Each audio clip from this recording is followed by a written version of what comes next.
Hello, Ma'am Sir! Kumusta na kayong lahat? At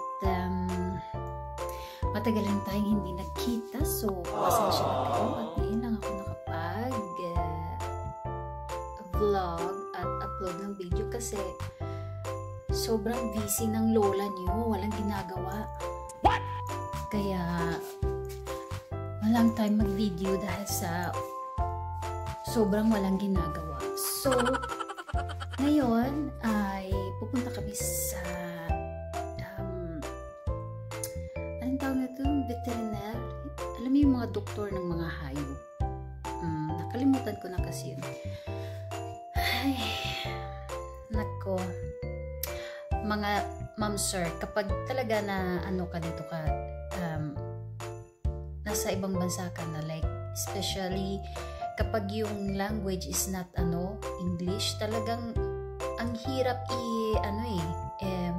ang hirap magsalita kasi nagugulo-gulo yung isip pag yung words na gusto mong sabihin sa sa Tagalog, ang pumapasok sa isip ko is yung language nila dito which is Swedish.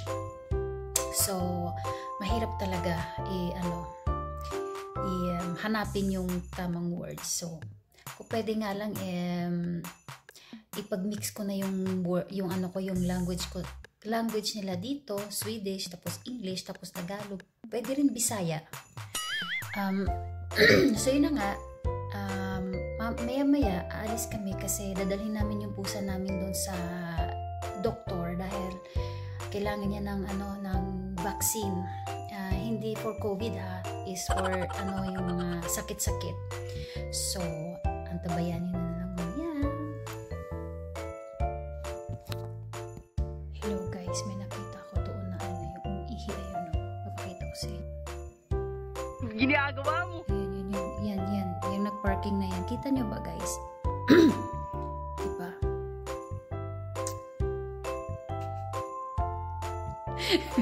Napaka-malisyosa ng lola niyo. Sorry guys. Wala lang magawa. But anyway, hanggang ngayon hindi pa kami nakaalis kasi yung time ng pagpunta namin doon sa doktor ng pusa namin is mga mag-alas 2 pa. So nag-ready lang ako ng maaga para pag oras ng umalis is ready to go na. So, alam nyo guys, meron akong maraming magiging ganap sa dumarating na araw kasi ang mangyayari ay uuwi kami ng Pilipinas! Yay! Ang flight namin is Sunday ng gabi. So, eto na guys, yung pusa namin na yan, Ayan, yan yung pupunta doon sa doktor. O, diba? Kaya, pag pumasok na siya dito sa loob, hindi na siya makakalabas. Oh, no! Come on! O, ayan. Kain muna daw siya. So, ng maraming video about sa namin, sa flight namin, about sa ganap.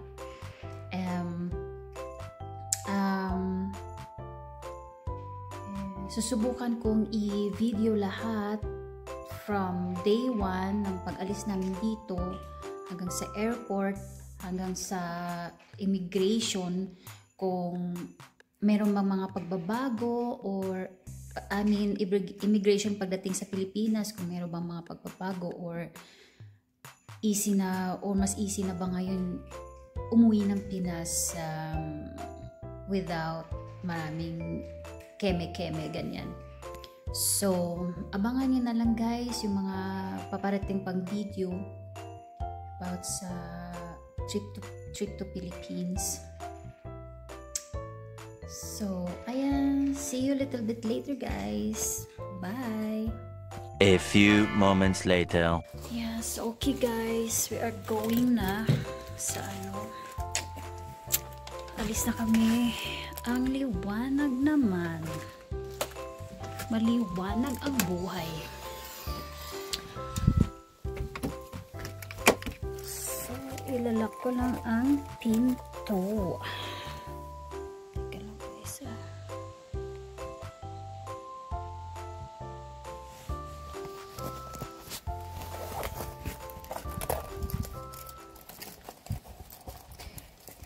Ako yung susi. Susi ng... Ah? Vad jag har det? I garaget. Ha? I garaget? Jaha. Nej, men jag såg ju till dig. Du kan ha den i...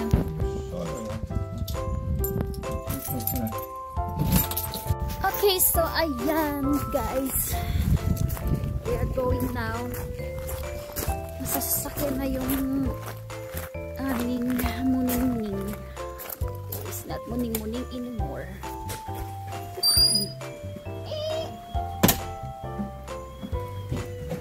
Yan, so ang lamig na talaga. It's very cold now in Sweden. No more summer anymore. Oh my god. Uy, uy, uy, uy. Uy, uy, uy, uy.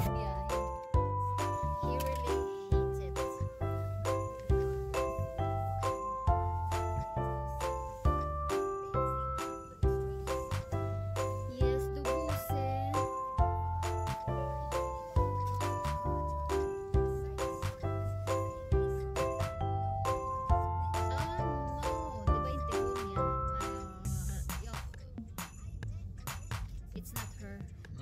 It's not her. It's okay, so we are on the way now to veterinarian. Ayan na yung puso namin, kawawa naman. Oh. Stress siya ngayon, guys. He's so stressed kasi he doesn't really like it being in a car. So,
guys, yung ano, yung clinic ng mga ano, hayop.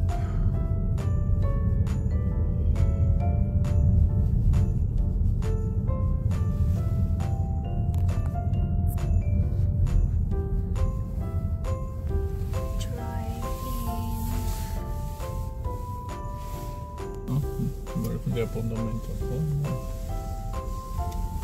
It looks like empty.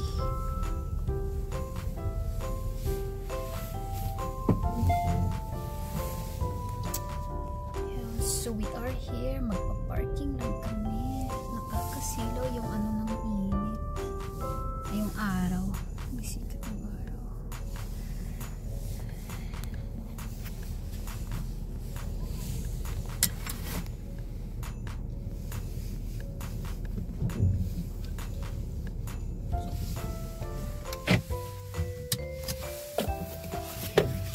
Okay, the Busi-Busi, we are here.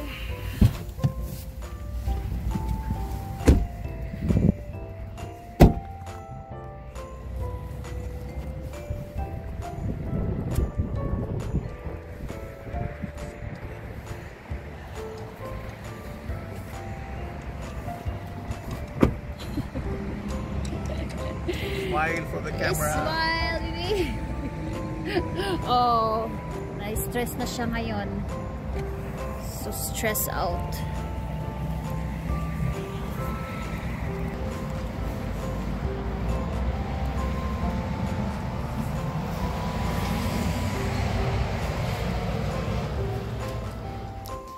Hello, sumutsiga. Aha. Ay guys, nandito na kami sa loob.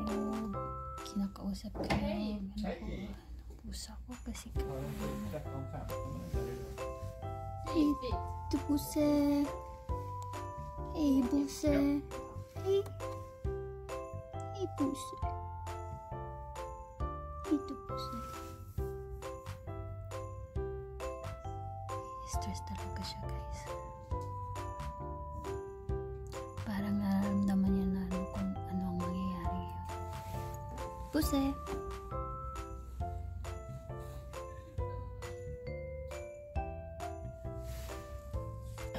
Okay, ay tapos na kami, guys. Napakabait ng aming pusa, hindi siya nagpo-protesta.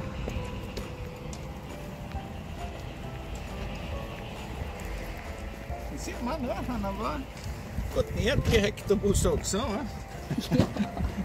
Han har ju inte hunnit att få upp så mycket i vikten.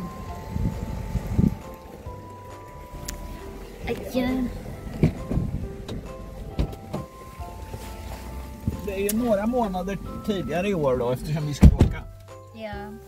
Det var ju typ 1 november har vi haft annars ungefär på honom. Ja.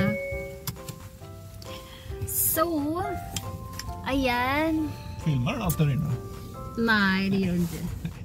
Ano naman yung sabi ng doctor ay healthy naman yung aming cat.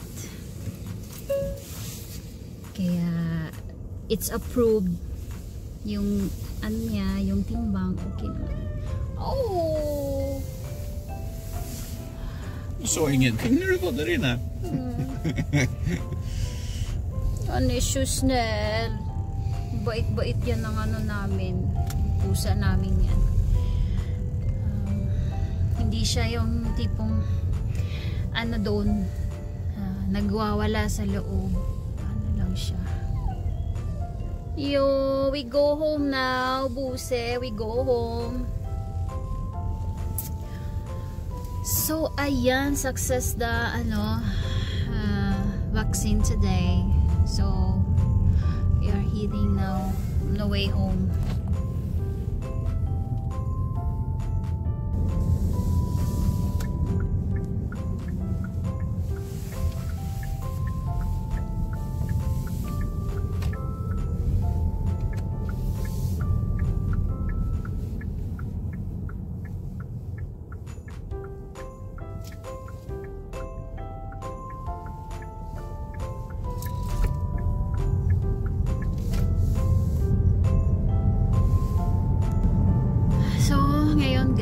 is nasa kabilang ano naman kami city kasi mas malapit talaga kami dito